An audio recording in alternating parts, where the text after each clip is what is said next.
धके आजा राजा ट्रेनवा हो, गाड़ी धके आजा राजा ट्रेनवा हो, राजा ट्रेनवा हो कि हमहू करबै छठी माई के घरे पूजनवा हो, हमहू करबै छठी माई के घरे पूजनवा हो।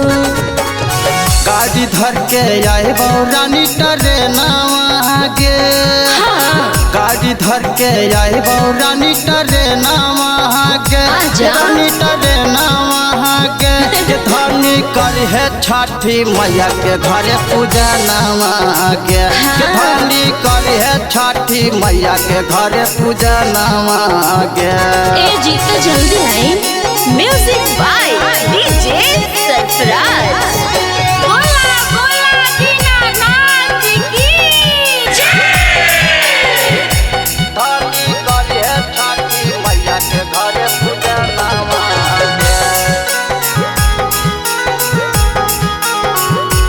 हमहू करबै छठी माई के घरे पूजनवा हो। जय हनवदा के बजरिया ए राजा, किन के तू ले ले आइहा फल फूल ताजा। ए जी ले भोना। जैबो नवादा के बजरिया के धनिया, फल फूल कीन लेबो और तोर नथुनिया।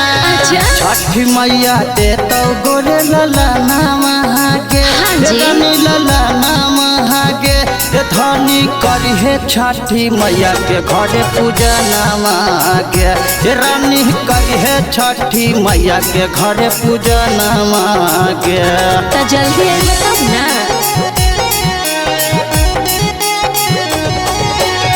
बोला बोला सूरज देव की जय।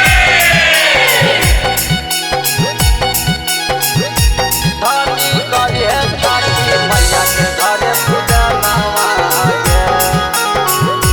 हमहू करबै छठी माई के घरे पूजनवा हो। दौरा लेके चली है राजा पटना के घाटिया, साथ मिलके देव छठी माई के अरगिया। ए जी सुन लो। दौरा लेके जय बहरानी पटना के घटिया, साथ मिलके देव छठी माई के अरगिया। छठी मैया के ढरबै दूधर जलवा गे, रानी जलवा गे धनी कर है छठी मैया के घरे पूजनवा गे, धनी कर है छठी मैया के घरे पूजनवा गे। ए जी अब आ भी जाए।